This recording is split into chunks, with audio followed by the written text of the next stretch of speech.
Hello, welcome to Maison Otaku. Come in, have a seat. I'm Justin. And I'm Mike. And we're here to talk to you about anime. Yep. Great to be rolling right onto it, so we're going to roll right onto it. Firstly, while it's been a light score week, not as much chance to search around, mostly due to the holiday, but I have something on the way. Oh, tell us, what is it? Those of you who are excited about these sort of things will be very excited. Master Grade, Katoki version, Ball. No, I'm not making that up. Yeah, no, we're not messing with you, seriously. Now, those of you who know, in Universal Century, there's a kind of jack-of-all-trades space bot called a ball. Mm-hmm. And it's basically a round cockpit ball with two little pincer arms. Hajime Katoki, who has done a number of redesigns of classic mobile suits to make them more mechanically complex, more intricate in their design. He's done this with several other very famous classic mecha. Mm-hmm. Well, now he's decided to do this to the ball. Yes. Look forward to a Mike reviews on that one. Oh, yeah. I had to back order it. My distributors really slammed with orders for this thing. Yep. But look forward to that. Hey, there's something you could talk about. Your Gundam connections. I don't generally like to do advertising on the channel. I do. But this is kind of a special thing. Those of you who are in the greater Cleveland area who are hobbyists, I'd like to take this opportunity to invite you to Haven Raceway and Hobby in Elyria, Ohio. Link in the description. That's actually my business. Yes. We're a slot car track and full-line hobby shop with an ever-expanding inventory. And very recently, we settled wholesale terms with a vendor. So we're actually going to be carrying both Bandai Gundam kits, as well as Bandai's full line of kits, as well as the array of detailing supplies, including, if you're really looking for them, Gun Sanyo's Gundam line of markers for panel lines and so forth. So, very exciting. This is something that's been a long-held dream of mine. You know, this is my second kid. You've seen my first kid, who is even more important, even bigger project that I love even more, but I'm very happy to bring this to you, and I hope to see you there sometime. But as much as I hope to see you there, I hope to see you keeping your eyes on, because we've got a really interesting topic for today. Oh, yes, that we do. So this is actually something I wanted to talk about a while, but, you know, just kind of getting things together. So this week we're going to take a look at an often overlooked genre that's an absolute favorite of mine and Justin's, the Sci-Fi Western. Absolutely. So stick with us. Things are going to get really spacey.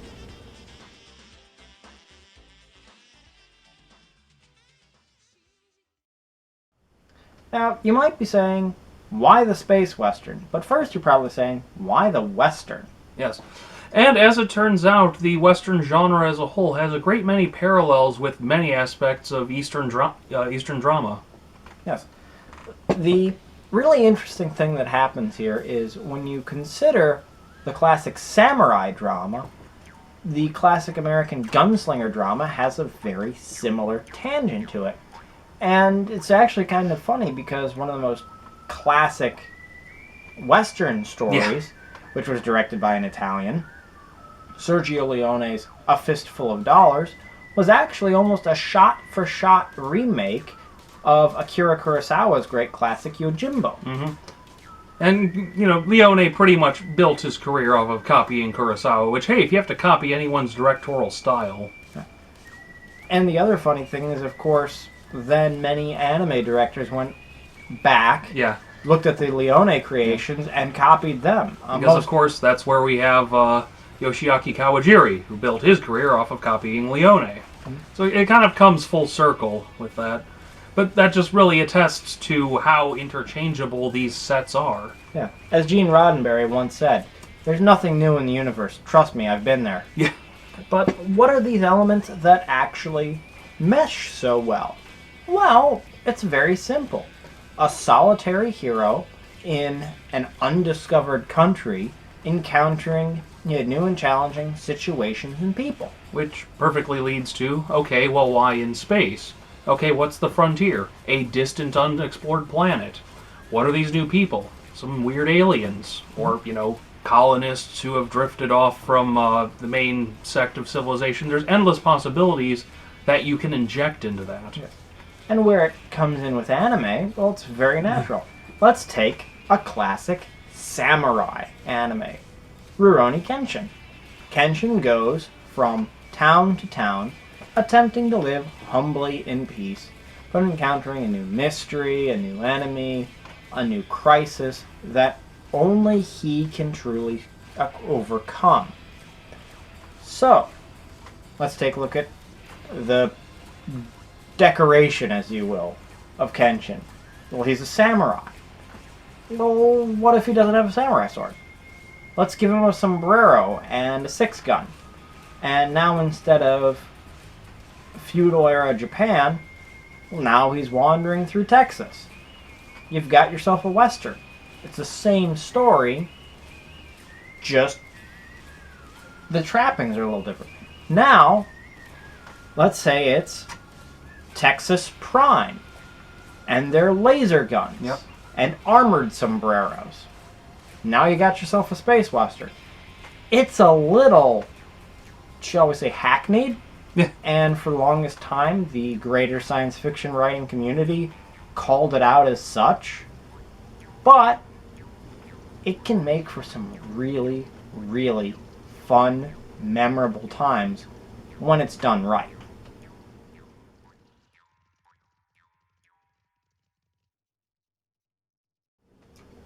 So going a bit along with some of the stuff we were talking about in our last episode, and some of these we even mentioned, there was a surprising explosion of sci-fi westerns in anime in the late 90s. But that wasn't really unique to that time, oddly enough. When you look back, we have several examples from the 70s and 80s onward. Bismarck actually got shown on US TV, if you remember Saber Rider and the Star Sheriffs. Also, you can find elements of the space western in great shows like Cashern or Space Adventure Cobra, which I've already discussed on the show. Of course, Cobra is as much Bond as Yes. it is Eastwood. But as we'll get into, you can easily mix other elements and genres within the sci-fi western and have it work just as well. And going along with that, there's one person who, of course, pretty much did that with everything he did. Yeah. When it comes to riffing on the western, you can't avoid mentioning Leiji Matsumoto. Mm-hmm. Galaxy Express 39 is probably the chief space western of his creations, because you have, again, that the long steam train ride into unknown territory and dealing with these towns. I mean, yes, they're whole planets, but each planet is basically condensed into one town visit. And if you go back, you think it's a young man in a sombrero wandering into saloons, Yes, with a gun at his side.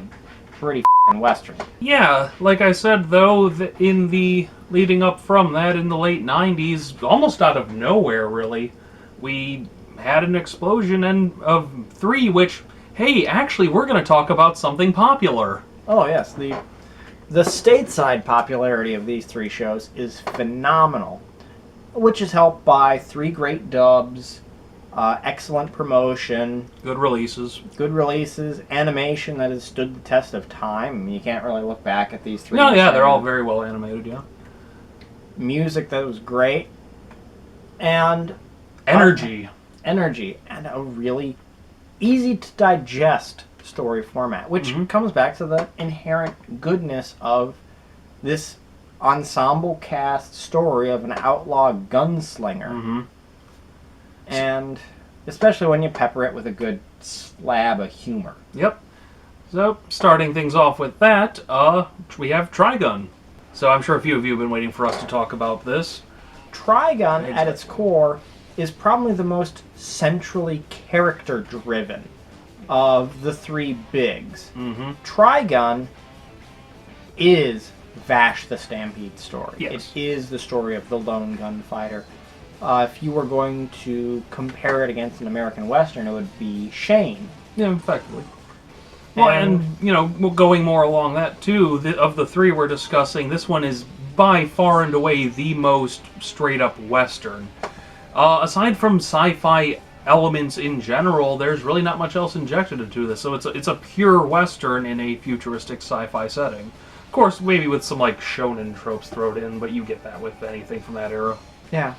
And it really helps the show a lot, especially because the cast around Vash the Stampede make him more interesting by being interesting and fun people on their own.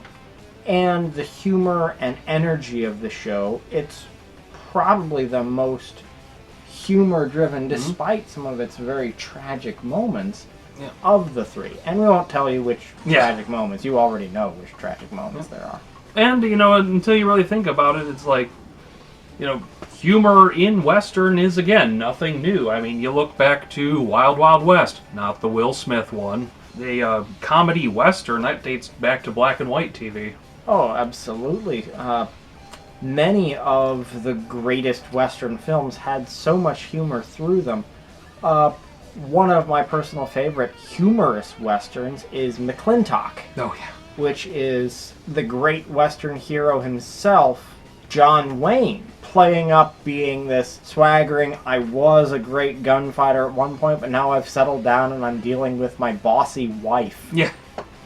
Hysterical. But Trigun works because it uses its cast and its setting to make our tragic hero's journey more interesting.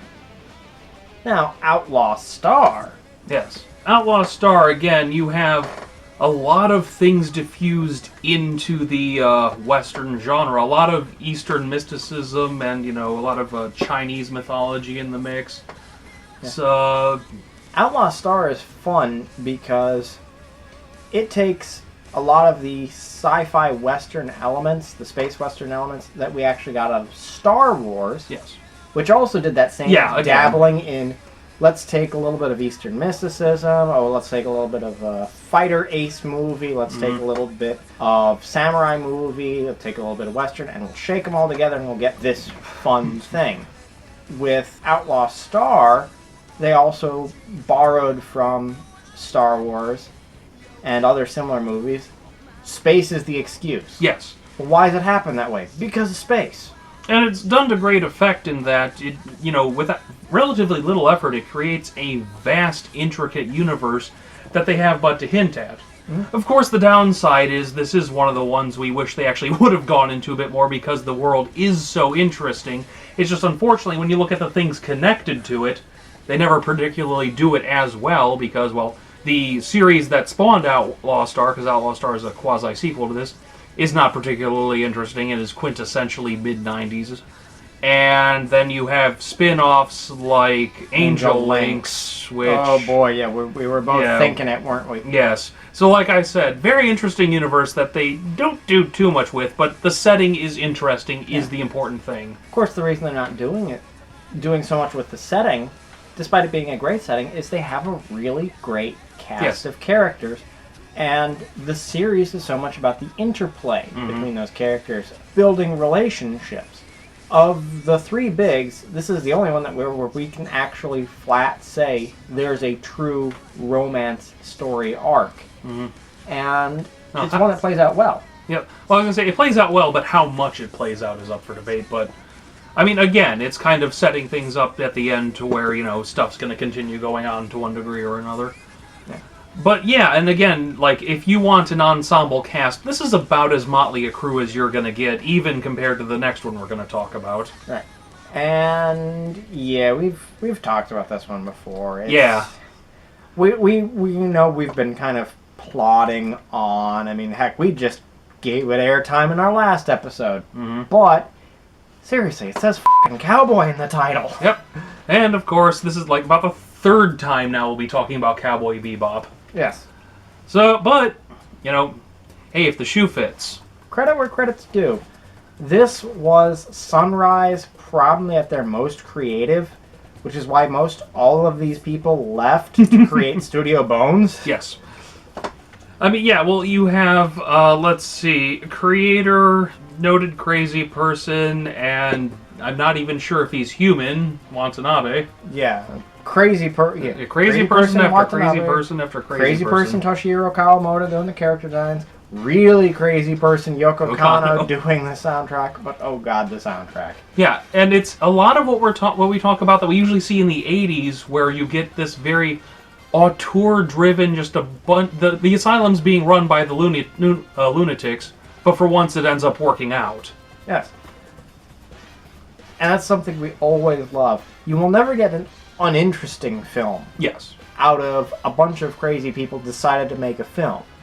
You might not get a good one, but you'll get one that's interesting. I mean... Or at least interesting to talk about. Yeah. I mean, The Room is one crazy person's attempt at a movie.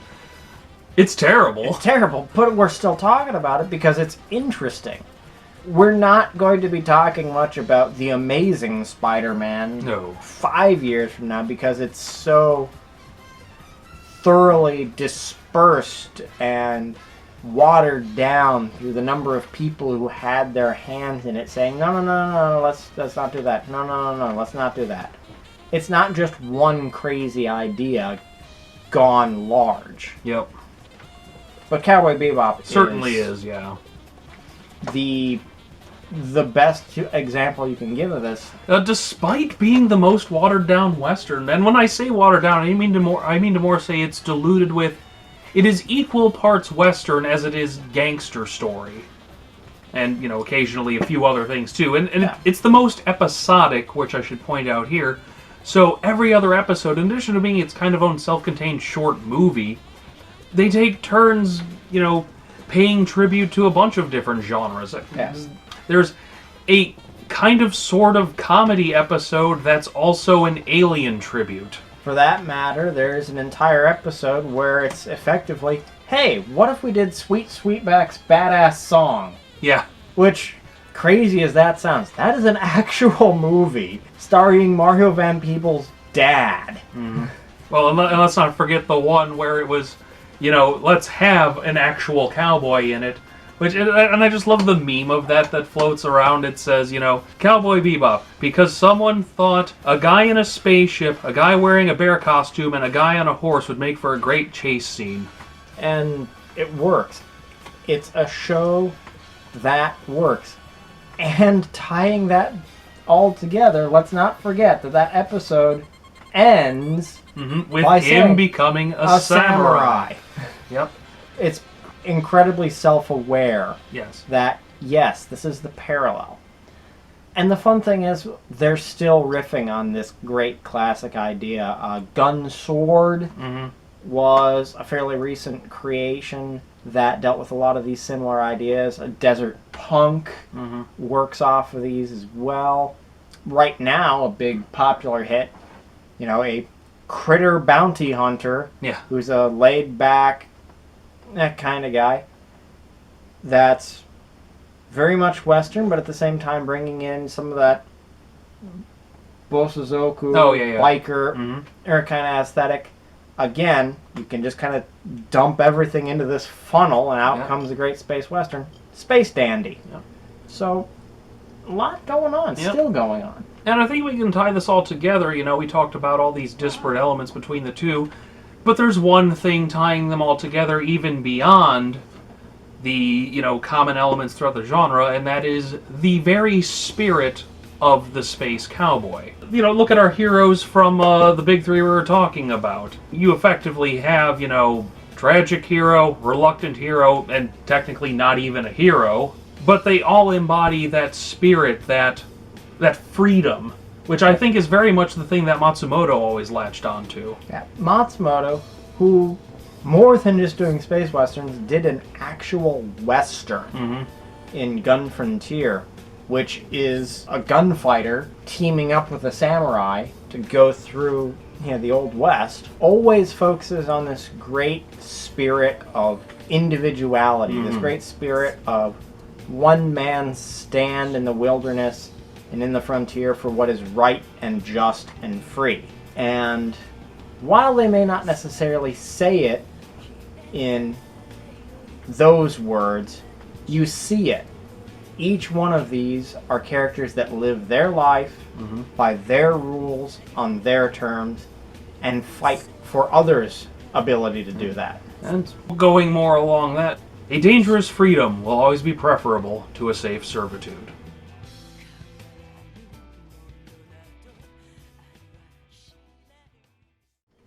So now it's that time of the episode for a recommendation, and going along with our theme, we decided to not go along with our theme.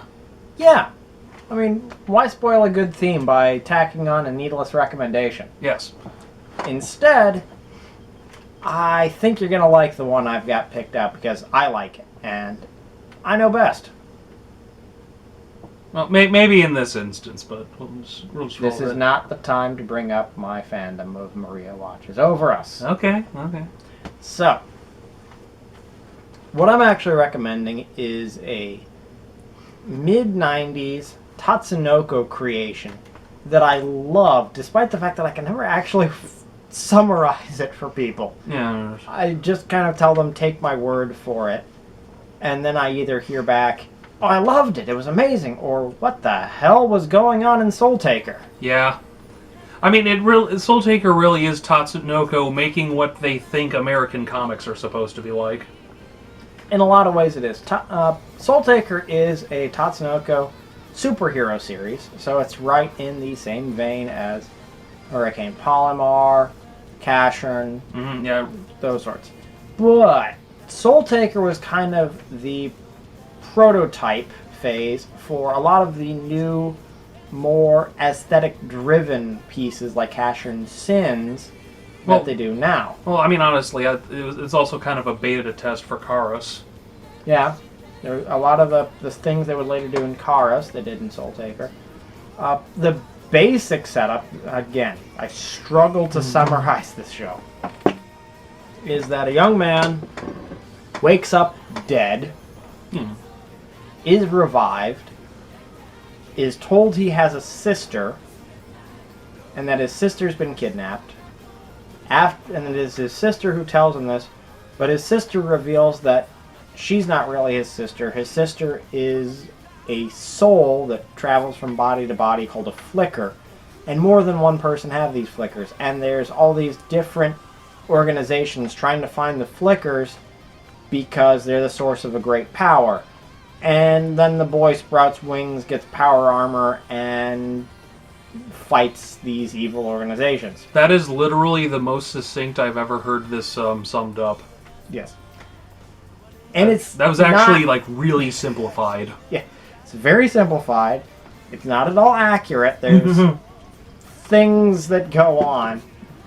But, so why am I recommending this mind-bending kludge of a show to you? Because the art, oh my god, the art of Soul Taker. Because they do entirely away with line work. Well, I was gonna say it's not even so much good as it is different.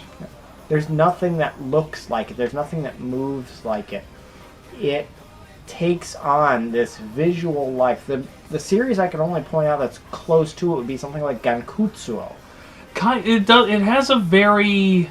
The parallel I will draw with that is, and again, the best way I can describe it, if Gankutsuo is a mosaic, Soul Taker is a stained glass window. Yes. Paradise Kiss would be another one that I could say, again, similar art style. But if you can wrap your head around the idea of Paradise Kiss or Gankutsuo, but as a Tatsunoko superhero in terms of visual style, With some Devilman thrown in. with plenty of Devilman thrown in, to get a kind of handle on it. And then on top of it, there's this kind of heavy metal gospel soundtrack. Well, because they were smart enough to get Jam Project. Yes. We should also, by the way, we're also recommending Jam Project. Totally recommending Jam Project. I get so enthusiastic about the show because it's deeply flawed. It's intensely flawed. But all those little quirks and flaws were there to create this wildly unique, wonderful show with its own identity, its own personality, that looks nothing like anything else. And I can't fault it for anything. In fact, I really can't fault Soul Taker for anything. Well, there was the one thing.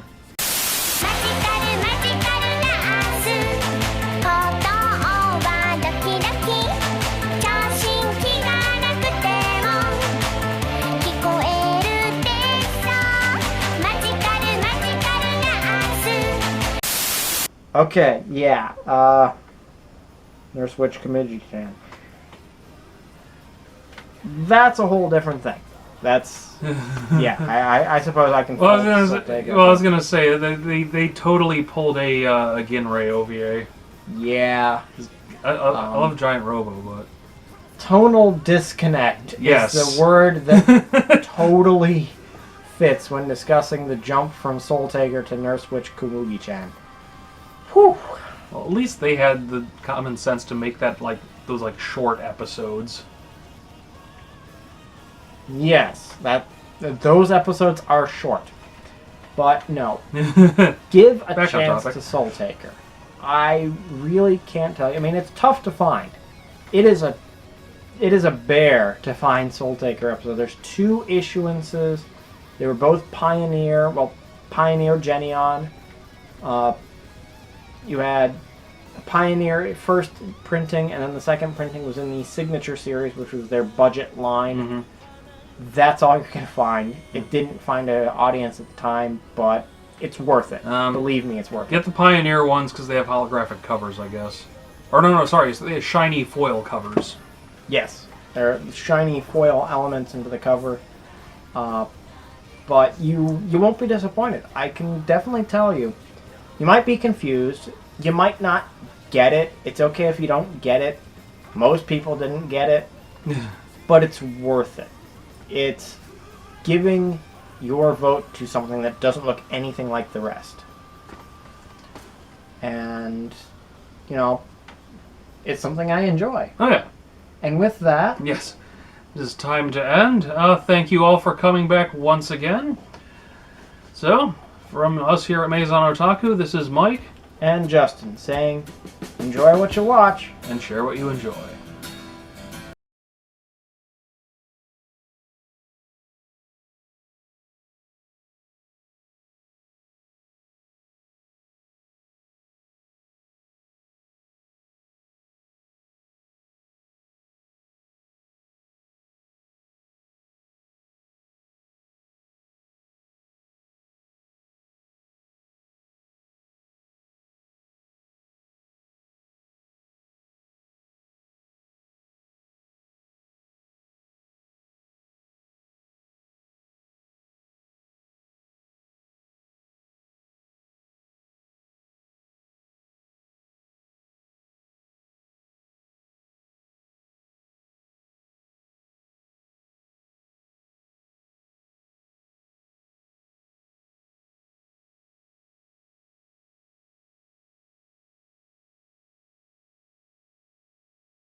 Woman, don't try to love me, don't try to understand.